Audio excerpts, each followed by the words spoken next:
For 2 weeks, everyone has been asking the wrong question. The question everyone was asking was, why did Erika Kirk skip the Georgia event when the Secret Service said the venue was safe? Why was it fine for J.D. Vance but not for her? Why did she post a vague security statement and then show up in Phoenix 3 days later with Trump? Those are all reasonable questions, but they are all aimed at the wrong target, because a source has now come forward with new information that reframes the entire Georgia story, and the answer is not about the venue at all. A source who spoke with Us Weekly has now offered clarification, stating that the specific threats Erika received were not aimed at the event itself, but at her ability to get to and from the event. Her security team felt that they could not protect her life. Not the arena, not the stage, not the crowd, the journey, getting there and getting back. And there is something else, something nobody has mentioned yet, that made the decision even more personal than anyone realized. Welcome to the Marquee Report. This story just changed completely. Let's get into every detail. Let's go through exactly what was reported, because precision matters here and the details are important. The source stated there was absolutely no reason to cancel the event. It was specifically for her participation, her ability to get to and from the event that they were concerned about. Read that carefully. It is a direct answer to the question everyone has been asking since the Secret Service contradiction dropped. The Secret Service said there were no credible threats at the venue. That statement was true, and it was also completely irrelevant to why Erika Kirk did not attend. The threat was never about what happened inside the Aikens Ford Arena. The threat was about what happened in transit, on the road, in airports, in vehicles. The exposed windows of movement between a private location and a public one. Her security team felt that they could not protect her life, leading Erika to follow their advice and skip the appearance. Now, think about what that means operationally. A sitting vice president can travel with the full resources of the United States Secret Service, one of the most sophisticated personal protection operations on the planet. Advanced teams, motorcades, air support, communications infrastructure, every route pre-cleared, every variable controlled. Erika Kirk does not have that. She is the CEO of a private conservative organization. Her security team, however professional, does not have access to the same resources. And if they looked at the threat picture around her transit to Georgia and decided they could not guarantee her safety, that is a professional judgment that deserves to be taken seriously rather than mocked online. Now, here is the detail that completely reframes everything, and it is the one that has gotten almost no coverage. Beyond concerns for her own safety, Erika reportedly did not want to attend amid the threats in order to protect the kids that are attending these events. She was not just worried about herself, she was worried about the students, the young people in that arena, the college-aged attendees who came to see a Turning Point USA event. The claim is seemingly tied to how her husband, Charlie Kirk, was murdered in front of hundreds of students at a TPUSA event in Utah last year, which may have left many of them traumatized. Sit with that for a moment.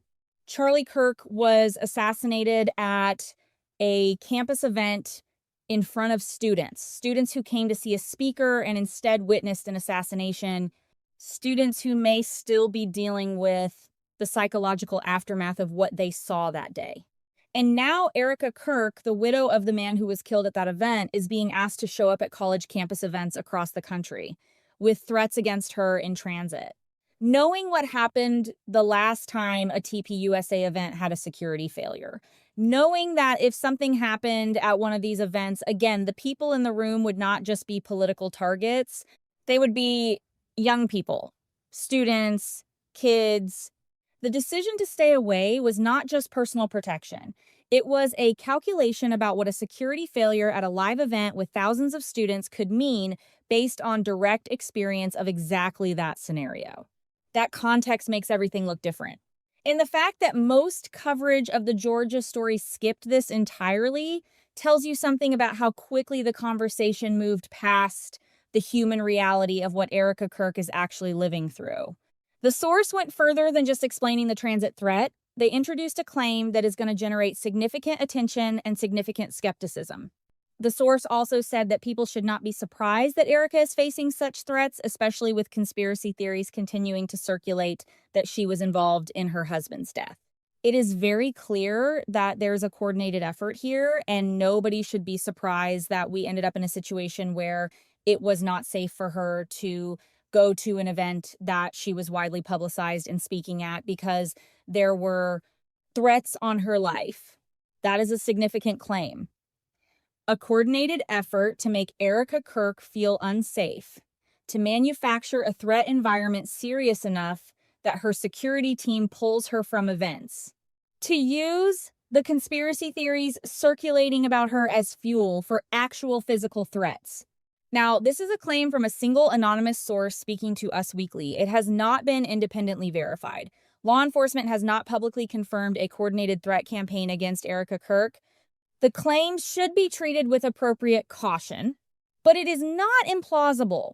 The information environment around Erika Kirk has been deliberately poisoned for months.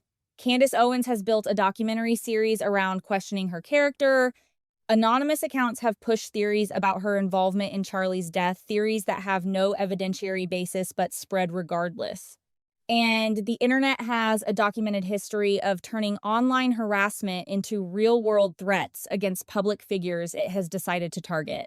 If that online environment has generated specific enough threats to affect her transit security, that is a serious and frightening thing. And the people generating that environment should think carefully about what they have built. Now, let's address the other major criticism of the Georgia event because the empty seat videos were real and they need an explanation. Some individuals claim that poor ticket sales rather than security concerns were the real reason behind Erika's absence.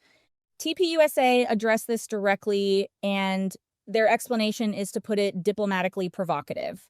According to a TPUSA spokesperson, more than 2,000 people attended, and turnout would have been higher if not for alleged interference of left-wing groups. The spokesperson claimed the left-wing groups swarmed the ticketing and they tried to book up all the ticketing and they do not show. That is one of their forms of protest.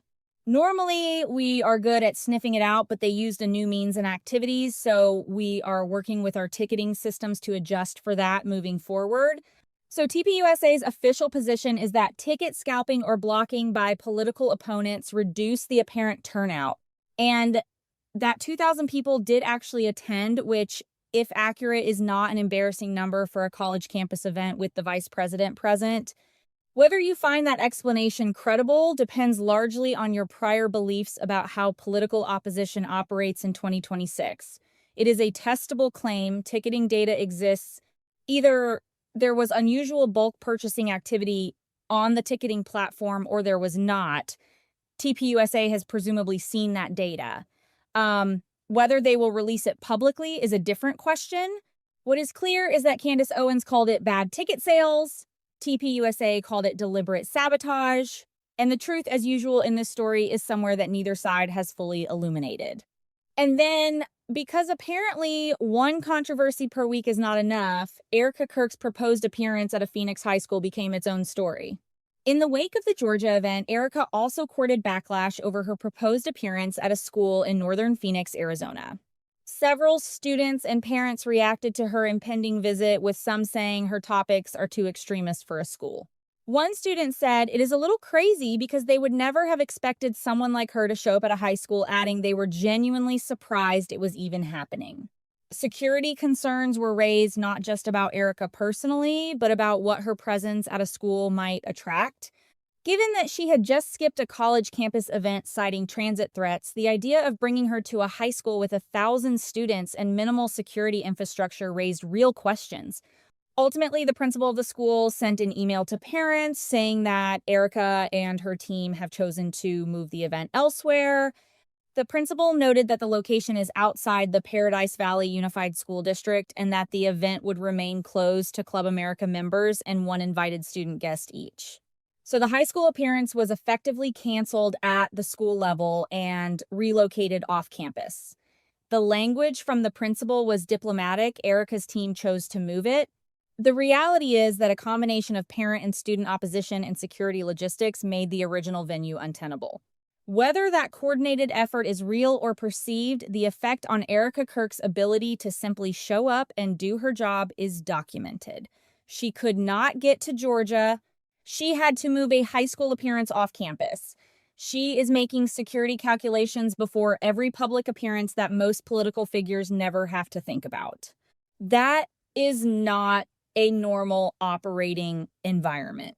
And the people who contributed to creating it through conspiracy theories about her involvement in Charlie's death, through relentless public attacks on her character and grief, through months of documented online harassment, bear some responsibility for what that environment has produced. Here is where everything stands right now.